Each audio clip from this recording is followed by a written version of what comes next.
Well, perfect. So let's go ahead and jump right in. So thank you guys for coming. My name is Rebecca Wormley, and I'm the COO and co-founder here at Zendelity. Joining me today is Richard, but we're going to really get into, we can hold in, if you want to get into detailed introductions, we'll hold that to the end because I think we're all here for the same thing. And that Right. is to really start to jump in and understand real-time audit trails and look at the key use cases. So as we said, today's session is being recorded, so I'm glad everybody's okay with that. We're going to quickly just touch on kind of what is a real-time audit trail and what's different about it, and then we'll jump into our examples and go from there. Richard and I will be presenting today's session together, and we would love to keep it as interactive as possible. So any questions, anything at all, please do speak up, and let's see what we can do and see what we can learn. So with that, we'll go ahead and get started. Next So slide. Here we go. here we go. So first of all, I want to talk about what's unique about real-time audit trails because it's really something that's different than what you'll see with traditional technology that's out on the market today, whether it be computerized maintenance management systems, health and safety systems. Much of those are based on work orders and inspections and audits. Well, we've taken a completely different approach, and we're really looking at making sure that everything is being done here and now. So what's distinct about us really comes down to three key things that you'll see today. One is we provide you with audit-proof records. We do that by tying your operating procedures directly to the specific asset or location that were procedures needed to be completed against, so you can be confident that the right person was in the right place at the right time. We provide you real-time data. So rather than waiting until those inspections or audits come in, we provide you with real-time visibility as to what's actually going on here and now so that you can take immediate corrective action. And we provide you with real-time alerts based on your own business or operating circumstances. So again, so you can be notified of what matters when it matters, which is really when it's been identified. And then finally, by leveraging real-time audit trails, it makes it really easy for you to implement best practices. No longer are you worried about version control of spreadsheets and checklists and logbooks. We can simply make one change to our operating procedures, and they're automatically pushed out to all of your users, saving a tremendous amount of time and resources. Yeah, I'd Richard, just like anything to. to add on that? I was just waiting to jump in. So I think Ooh. in any presentation, as you guys know, you got to have a bit of repetition. And so I'm going to always make the point. So the point here, what Rebecca just said, is we remove the human factor. Because believe it or not, some people might fill out a questionnaire or a checklist and not even check on what they're supposed to check. And I'm not saying everybody's dishonest, but our system really illustrates honesty because unless somebody taps the tag, they're not there. So once they've tapped the tag, then of course they're given real time instruction. And when we say remove the human factor, there are a lot of standard operating procedures that are old. We talk about best practices. So you guys make a change, for example, boom, the moment you make a change, the next person that taps an NFC tag, they're given the most up to date suggestions, orders, if you will, what needs to be done and when and where and how and so on. So removing the human factor is what this is all about, and removing any potential, if you will, of dishonesty or poor records, because when the lawyers come calling based on litigation, I always love my favorite line here. One of them is, there is no defense for not knowing what is knowable. So we help you know all that you should know about your different enterprises and buildings and systems and so on. Go ahead, Rebecca. Fantastic. And we do that with Command Center. So again, we digitally transform that human factor. So we, in essence, make sure that the right people are in the right place at the right time, that they're following the right procedures, not old versions, and that those procedures or those issues that are identified are being actioned based on the right policies for your organizations, your equipment, the right time, your business operating rules, and all of that is done in real time. And by taking a different approach, by not relying on inspections and audits and really digitally transforming this human factor, we serve to achieve three key goals. So one is we can help you reduce risk by making sure that everything that's done to reduce risk is actually done. Two, we help you optimize your resources. Our frontline resources and the teams that we rely on to operate our facilities represent a significant investment for our business. So it's important to make sure we're optimizing those resources and making sure that we're executing on our operating procedures as efficiently as possible. And then finally, we protect your investment. A lot of money has gone into, defining those operating procedures, executing those operating procedures, and the equipment and the facility itself. So by making sure everything's getting done, you can be confident that that investment is going to last longer and going to perform better. Yeah, I think that brings me to the two ends of the spectrum. The cost of something versus the price of something. There's already quite a cost to being on top of all of your systems, to be protected, if you will, through information. So there's a cost of people checking, a cost of filling out reports and binders and databases and then searching. And then there's the price of our solution. We want to show you that the cost far exceeds the price of a Zendelity solution. We just speed things up, we automate it, and we make it human proof, if you will. You used to be saying foolproof, but let's be honest, we're going to make it human proof. Go ahead. Nice. I like that. I like that. So before we jump into the use cases, I'll just quickly show you how we do it. So in essence, we work on the concept of work plans. You can have any number of work plans with our solution based on your own operating requirements. So in essence, if you need to keep track of something across your organization, we can build a work plan against it. Each work plan can contain as many work items as they want. A work item is associated with an NFC tag or a smart tag, which is associated with the specific asset or location we need to complete work against.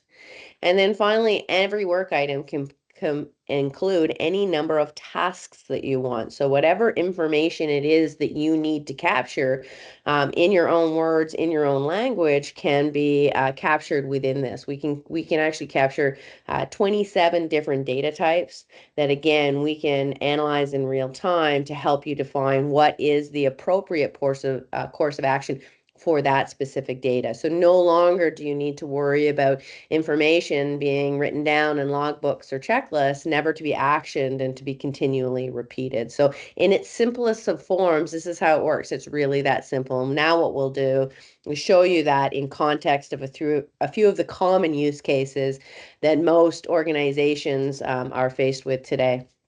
Yeah, if we could just pause for a second, I think the biggest thing here is, and I talked about points. Well, one of the major points that Rebecca touched on, you've got a new employee, and rather than have to walk them through everything and show them how to do everything and give them binders and clipboards, this walks them through. It tells them exactly where to go, how, what to do, and so on. So bring on new hires, what they call onboarding, is really simple. Everybody has a device, everybody knows how to use it, and they just load the app and they follow the instructions, and it's foolproof or human proof, if you will. And I think the same thing goes if you're using contracting services. You can be sure that the contractor who's doing the services for you has been there when they're supposed to be there and did what they were supposed to do for what they're billing you for. So all of this helps in both those cases, new people, contractors, whatever. Absolutely, absolutely. So, and that's a great segue, Richard. Thank you. So there's three key use cases that we want to share with everyone today. So we'll talk about slip and falls. Why? Because they're a concern for everybody. Nobody's immune. We'll talk about emergency equipment checks. Again, nobody is immune. That's part of every organization and what is Just required. just 1 second, Rebecca. Dale, welcome aboard. Dale, you're on mute. Yes, sir. Dale? Thank you. Thank you. Happy to be a Okay, and part of the just group. hey, we've just started actually, Dale, but just a question. Where are you located? I'm in Ottawa, Oh, Oh, 30 you as nice. kilometers well. from Cochier. Yes. Okay, Nice. I'm with so look fun. at we're early on in the presentation. You can hang around later if you want, and we'll go right over the first part later on if you wish. I thank you. Much appreciated. Okay. All right.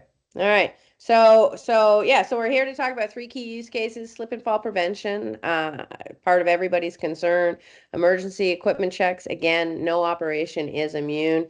We have auxiliary equipment all over our facility that must be properly maintained and to keep people safe. And then, of course, third-party vendor management. I think from a facilities and property management, we often outsource our services that are maybe not part of our core business. So, of course, looking at that and how real-time audit trails can play a role is something that we'll be discussing today. So with that, let's go ahead and jump in. So, why did we pull together? Why slip and fall? And, I've alluded to it, but it's really the number one safety challenge that organizations face today. And, becomes especially prevalent here in the wintertime. So I think we're all familiar with that requirement.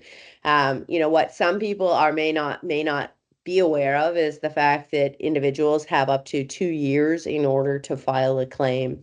And then the most important thing that I've learned, actually, I've had the opportunity to be speaking with a gentleman by the name of Andrew Soto lately. He's one of the top 25 under 40 in health and safety here in Canada. And we were talking about health and safety court, which is so much different than regular court. Regular court, you're innocent until proven guilty. When it comes to health and safety and issues like that, the reality is it's flipped. You're guilty until you're proven innocent. So it becomes your goal in order to make sure that you've got the information to defend a claim. And the reality is that for most organizations, the average cost of a slip and fall is $60,000, right? So dramatically less than it would be to implement the real-time audit trails that would be required to make sure that we're protected from those happening. So let's take a look at how we do that. Yeah, I just want to add to that, Rebecca, that we talked about human proof early on. Dale, like I said, we'll talk about that later with you as well. But this is really lawyer proof because if it's within 2 years, you can imagine how many binders and papers and clipboards and databases, and after a computer crashes, you don't have any data and you're guilty. So what this is what Zendelity offers is proof, absolute validation that you did what you're supposed to do. And Rebecca will show you pictures, in fact. So you can have pictures of sidewalks and pictures of walkways, and you can have the actual validation that they were there at a certain time of the night during a storm. All that stuff is in real time. Exactly. So when you think about what is required to defend a claim, right, we need to be able to articulate what were the current weather conditions at the time of the incident.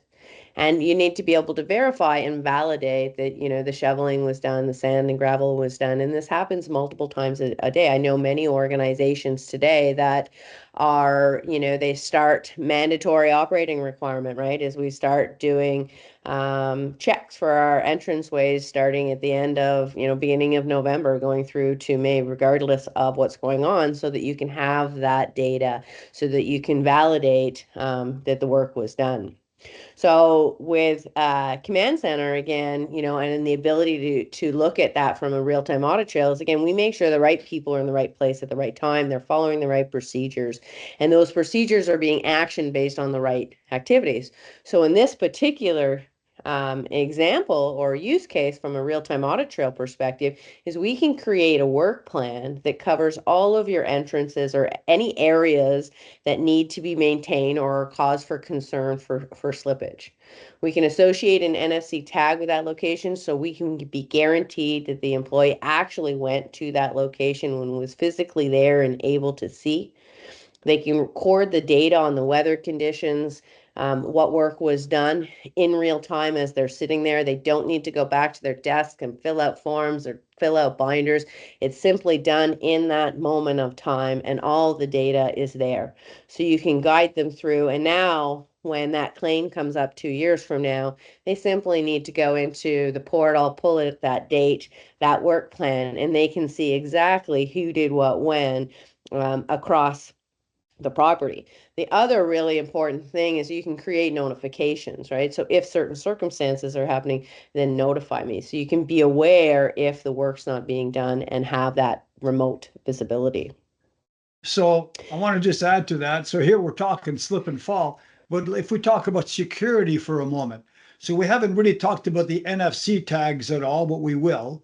So you could put an NFC tag anywhere, and whether you have a security company or your own people, you can verify that somebody checked a certain door, made sure the cameras are working, checked the lights, checked whatever it is. Let's say they had a sensory system. All that stuff has to be checked. So if somebody breaks in, steals a bunch of stuff, if the employee or contractor says, well, I checked, well, did they? With our system, it's validation. So if you wanted, not that you want to fire people, but if you want to show that people aren't doing their job, hence theft occurred or damage or whatever, this can be used for security, health and safety, monitoring equipment like boilers and heat exchangers, all just about anything. As long as you have an imagination, and if something has to be checked, we automate that. Absolutely, absolutely. So to summarize up that, to answer the who cares is, one, from an operations perspective, you can be confident that nothing was missed. Two, from a management perspective, you've got that remote visibility. You don't need to actually go down to the location to see, drive over to a different facility. You can see exactly, where we are in completing our operating procedures, in this case, our slip and fall maintenance. And then finally, you can be confident that the data is going to be there, right? When we're relying on paper and, logbooks, one never knows until, that claim arrives and you got to go back and flip open that binder and you've got to hope that the data was there, that it was filled out, that it hasn't coffee spilt on it or whatever. That's a coffee spill and that data is not legible. That's a $60,000 incident to the bottom line. So it represents real significant costs. So that was the first use case, slip and falls. Does anyone have any questions about slip and falls that they'd like to ask, or should we go on to the next one? Happy to address any questions you might have. Well, We'll take. I have a question for Michael, Tom, or Dale. Are you folks familiar with NFC tags? No, Yeah, not my Yes. part, I'm very familiar with them for sure. And I didn't have any questions, but it was great so far. Great. Okay. Perfect. So, unless there's anyone with questions, please put your hand up. Again, we welcome. We're a small group, so let's be interactive as much as possible. Welcome it all. So now so the next use case that we wanted to talk about today is all about our equipment checks. I was talking to someone and talked about their auxiliary equipment, right? So we maybe have an ERP system in place, or again, you've got a computerized maintenance management system, but often our auxiliary equipment, all of these small assets that we have across the organization, we still need to manage those assets. We still need to make sure that the work is being done against them, whether it's hourly, daily, weekly, monthly, depending on the piece of equipment. There's all kinds of work and time that's going into making sure that all of this equipment is going to be ready, available, and functional if and when required. Because we all know that if it's not, we're going to be liable for that. And of course, the damages or the implications to whatever incident may be happening is going to be even worse and made worse. Richard, did you want to add anything on that? I was just going to say, Rebecca, that back to the human factor. Some of these checks, let's face it, are happening in the off hours. So now it's 3 o'clock in the morning, and you're expecting some person to diligently go to all these different check places, what we call endpoints in the building, in the warehouse, in the gymnasium, in the pool, in whatever it is structure that they have. And in the case of an AED, somebody's taken it, somebody's damaged it, somebody's used it, but it's not recharged, whatever. If that's not noted and somebody ends up dying, then of course there's the fear of litigation again, but it's a real fear because Absolutely. you weren't ready, not you, but the company wasn't ready. Their AED was not operable. So all these things matter. So when we say we take the human element out of it, well, we do. And there's a certain amount of confidence that comes from a competent system like this that in real terms. And Rebecca had mentioned automatic notifications. So those that should know or need to know, in fact, so the owner of the building or the superintendent, whatever, you can set up automatic notifications when something is wrong. For example, AED's missing, gone, broken. Well, somebody should be notified of that right away so that the mistake doesn't happen and somebody on the next day doesn't croak because the AED is not there. Absolutely, absolutely. And you know, the best example for this is actually we've been working with Carleton University really since the inception of what we've been doing. So a fantastic partner in this journey as we figure out how best to do it. But you know, Carleton, if you think about it, they've got 52 buildings on their campus. They've got over 2,500 fire extinguishers. So prior to implementing Command Center, they were doing what everybody else was doing, right? In their case, it was Nancy, that was her full-time job. She went around and checked all the 2,500 fire extinguishers across the facility to make sure that they were up and running and available. The challenge is she was often reporting similar issues over time because what was happening is she would fill out that paperwork. The paperwork was getting dropped off to the admin office.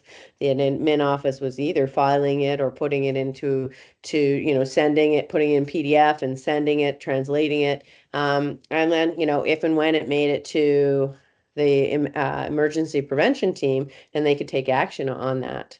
Right. So what we have done, leveraging Command Center for them, is we have made it simple.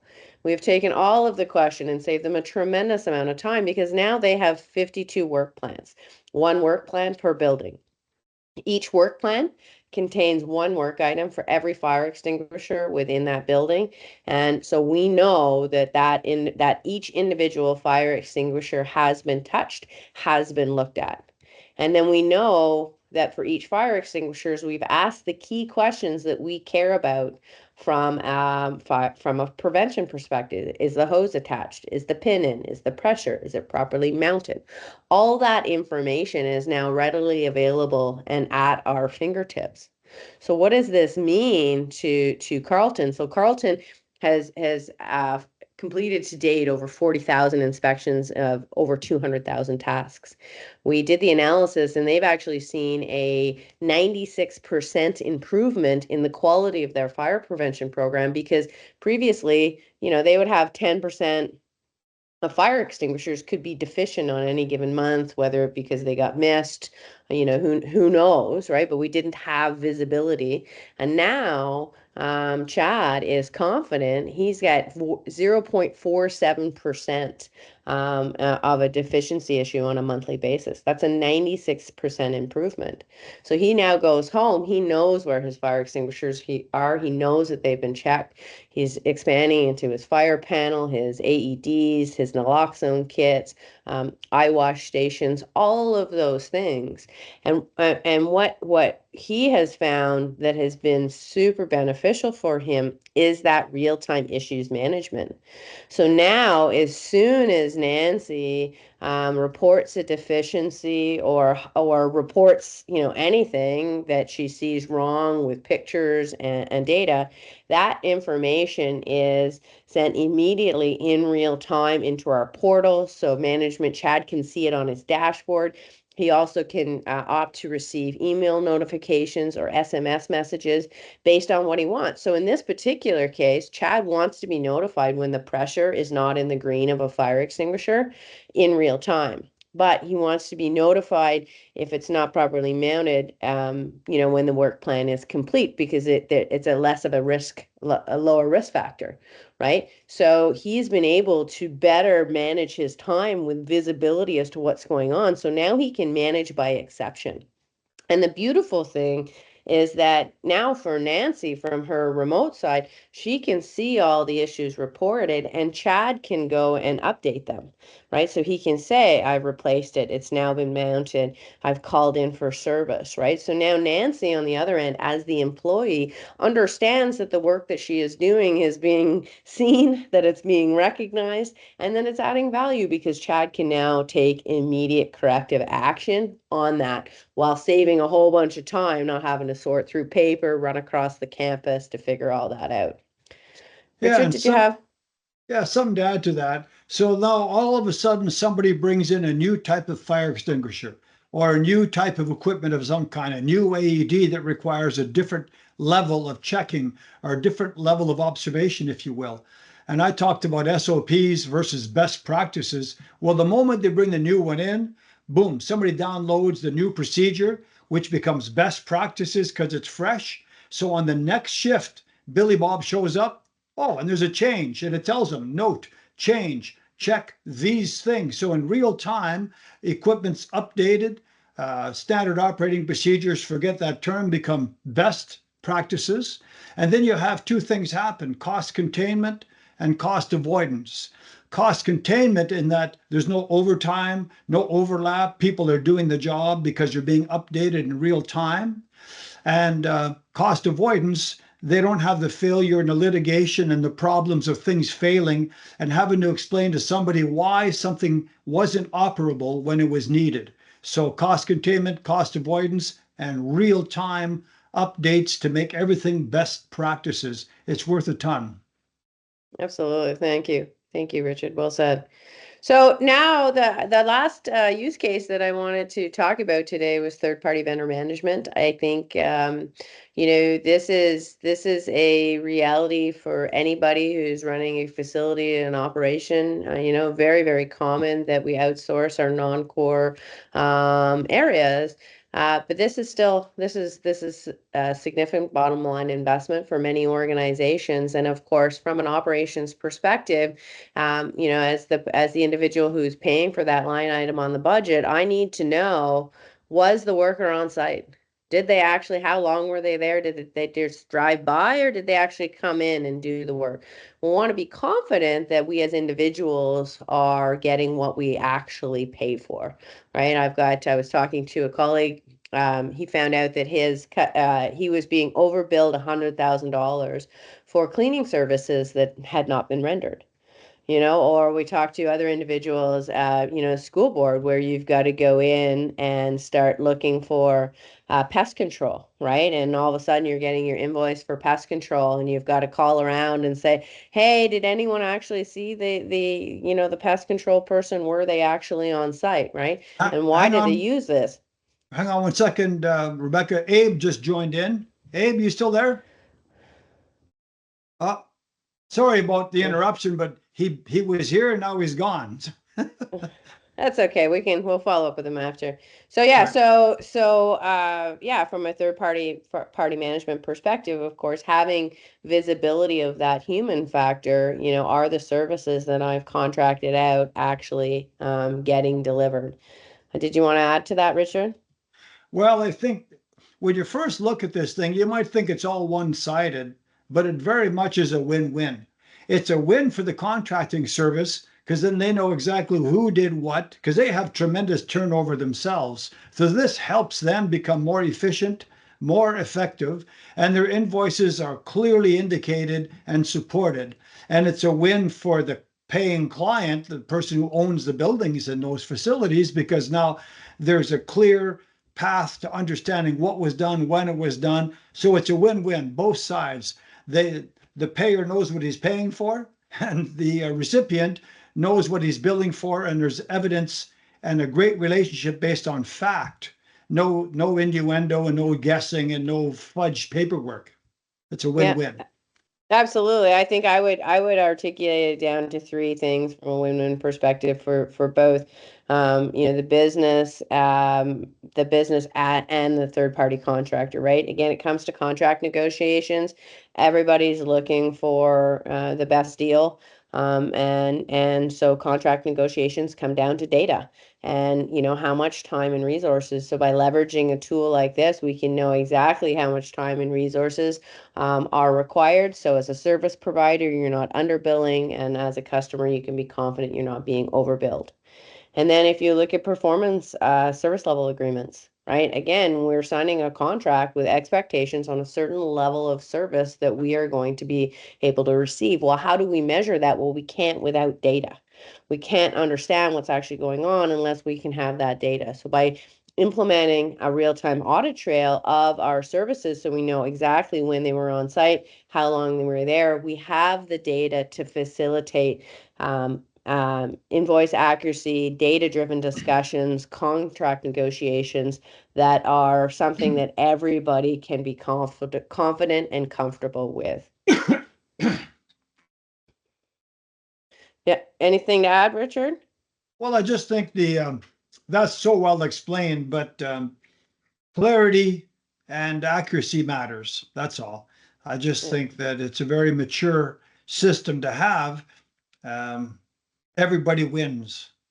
Yeah, absolutely, absolutely. So win-win. So one of our customers is C&W Services using it for this. So in their case, they have 21 buildings that they are managing the services against. So in their case, they have built quality inspections so that they can go twice through those facilities and ensure that they're up to snuff, that they're delivering upon their service level agreements, right? So what was in it for C&W is Darren had visibility as to what's actually going on within his resources and team, and he could take corrective action. Because in the past, you would wait, you get a phone call from the administrator who would say, "Hey, something's going wrong in my building because somebody has complained." So now they're calling management of the building, and now management of the building is calling the account manager, who's then got to go and find his team.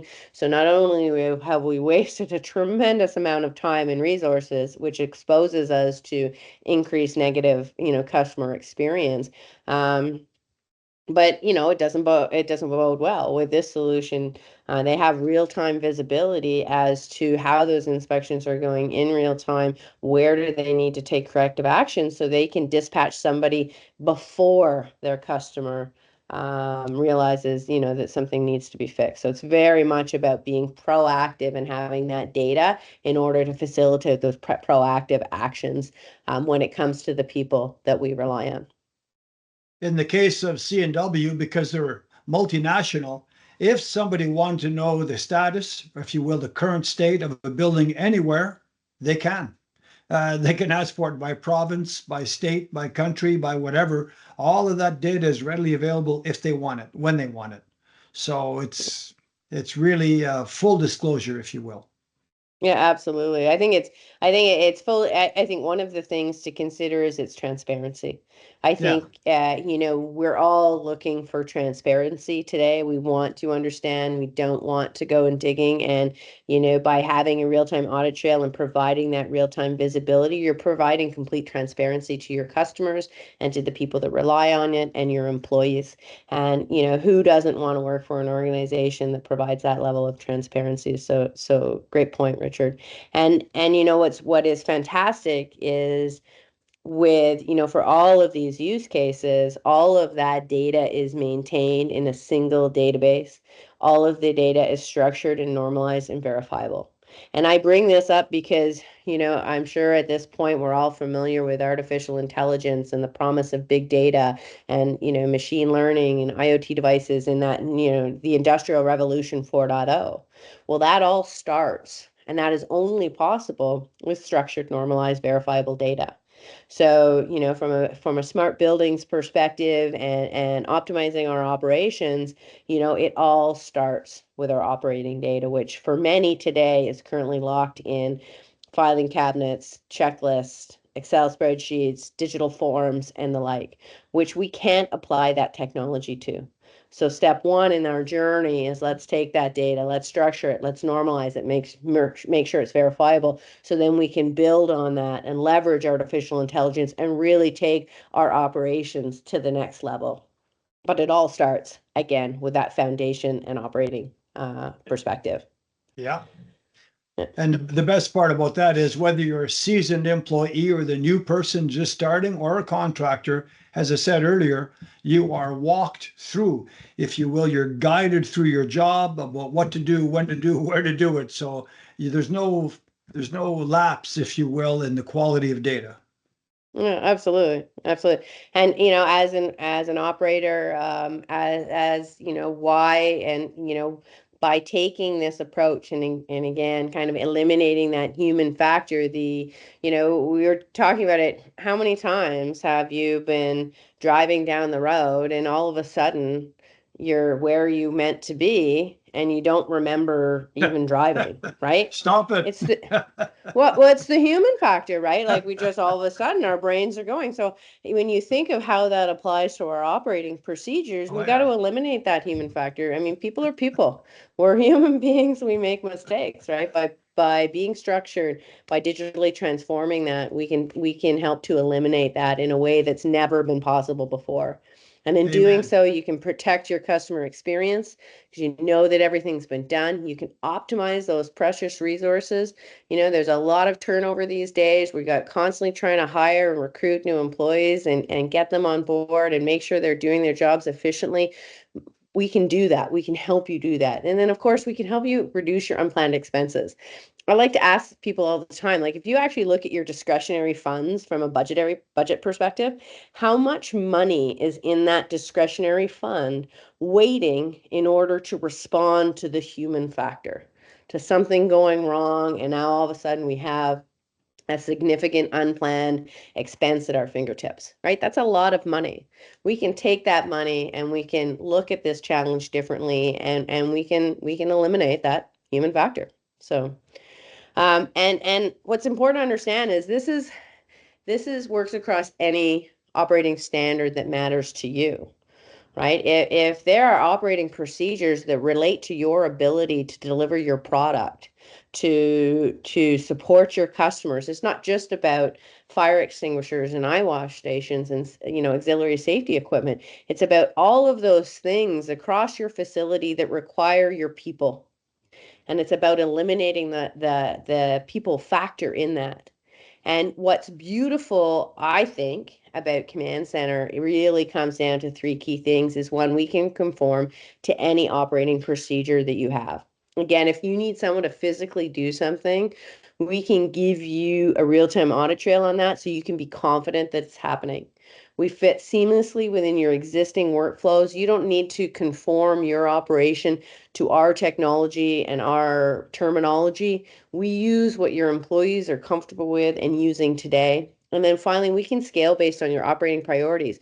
You can start with a specific problem area and really grow as your requirements, as your needs grow.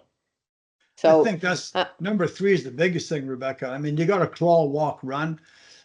We've been around for a while, you can imagine.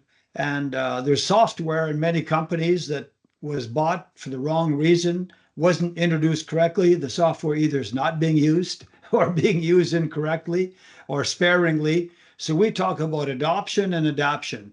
So we help companies adopt this technology, which is simple to use, and then we help them adapt it. And such that the new person coming in could be a new Canadian challenged by language. That's okay. This is very simple to use. We can give them a quick explanation, and guess what? They're up to speed. So when it comes to software solutions, automation, adoption, and adaption are made very simple. Hence, you have your cost containment, cost avoidance. In other words, the price of this is an awful lot less than the cost of what you're currently doing. yeah, I agree. And what's interesting, we're doing a pilot project this week with the department within the federal government, and I created, so we're training 10 people on how to complete a work plan and do it. And so I created the training video. It's 2 minutes long. So Yeah. when you think of what it takes to actually put this in your hands of your users and actually start to deliver this value, it truly is absolutely simple. And, whether you're interested in what we're doing from the technology for your own facility, or whether you're interested in forming a partnership with us, whether that's through referrals or reselling or even white labeling, we are looking to build a community of people that understand that a real-time audit trail of our operating procedures is really the first next step in taking advantage of the latest technology, but is really foundationally, we need people to operate our facilities, and let's give them the same time and attention that we do in other areas within our facilities. So with that, I wanted to thank you, everybody, for your time. Again, my name is Rebecca Wormlane, and I'm the COO and co-founder here at Zendelity. Joining me is Richard. Richard, do you want to say a few words? Well, I just wanted to capitalize on what you just said. So, folks, you know what referrals are like. If you like what you've heard, and if you think there are others who would like to hear our story, please let them know, or better yet, let us know who they are. And we'd love to spread the word. And a referral from someone in your peer group or somebody you know means a lot. As for me, Yeah, business development. You could call me a salesman. Can you imagine? And so it's just fun working with companies and converting, if you will, from a manual methodology to automating it using this. So we want to show our appreciation for you coming today. And of course, this is recorded for all those that are watching this recording. Thank you as well. And go ahead, Rebecca. Just thank you again, everybody, for your time. Unfortunately, Jorge was unable to join us today due to a personal emergency he had to deal with. So, but he is also on our team and ready and able to support. We would love to sit down with you and explore your operation and talk about, some of the challenges you're facing and see what options are available.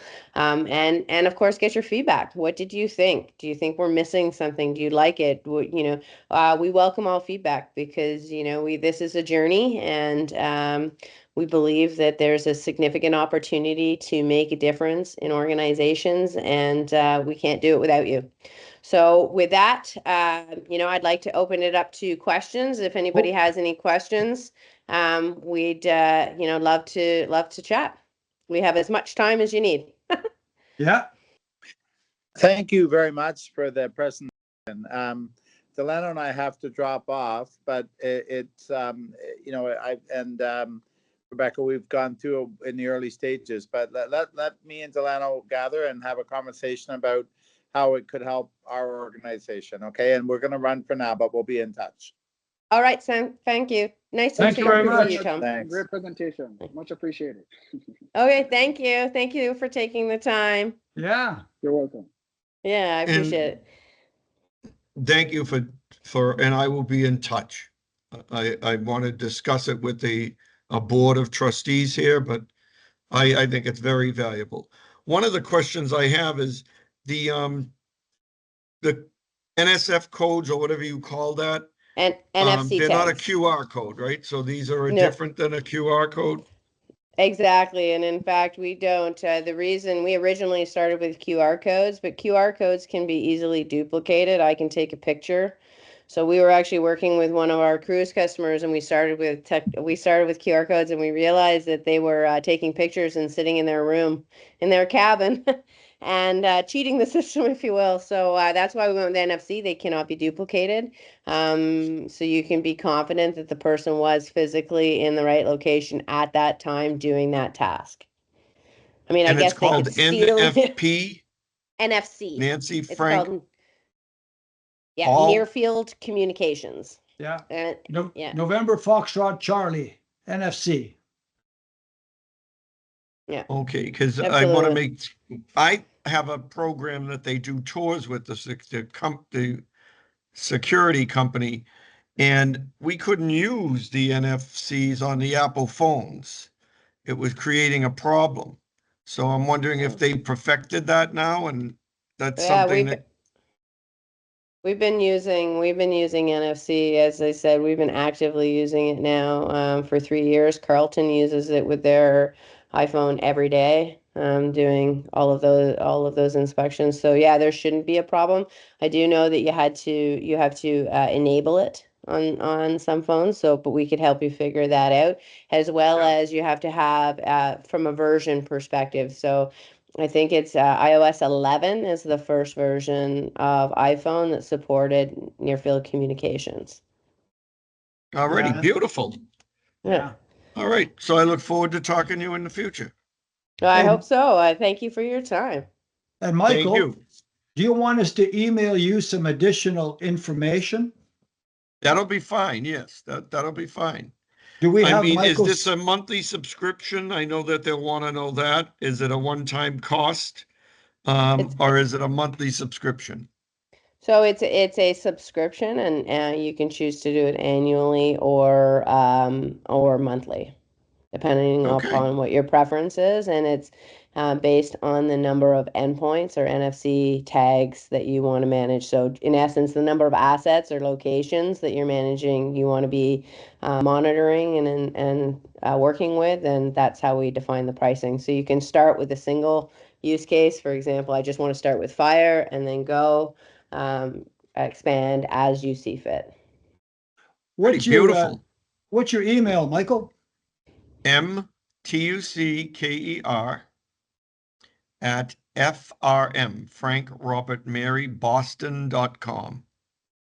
Well, we will follow up with some information. Do you need something on the NFC tags themselves or just in general? Just in general. Okay. And what's your Sure. And role then the there, by the cost way? factor, just depending on it, if there's I don't know if it ranges 1 to 20 NFCs, or how does it go? I'd like to know So, that. yeah, so you want to know the pricing, you're interested in the pricing, so, for the tags themselves, is that what And you're looking for? and the monthly cost or the Right. yearly Okay. cost for a subscription. Yeah, now so as I said, we're kind of based on the number of endpoints. Is there, if you're the use case that you're envisioning, how, because you can go like thousands, it can go hundreds, it can go, what are you kind of thinking? I would say under 200 for this property. Okay, perfect. Yeah, absolutely. Alrighty. We can put that together real easy and send it right over. Okay, I gotta go because I Okay. have a 2 o'clock meeting as well. Thank All you right, so thank much. you. Michael. All right, bye-bye. Take care. Bye-bye. Bye-bye.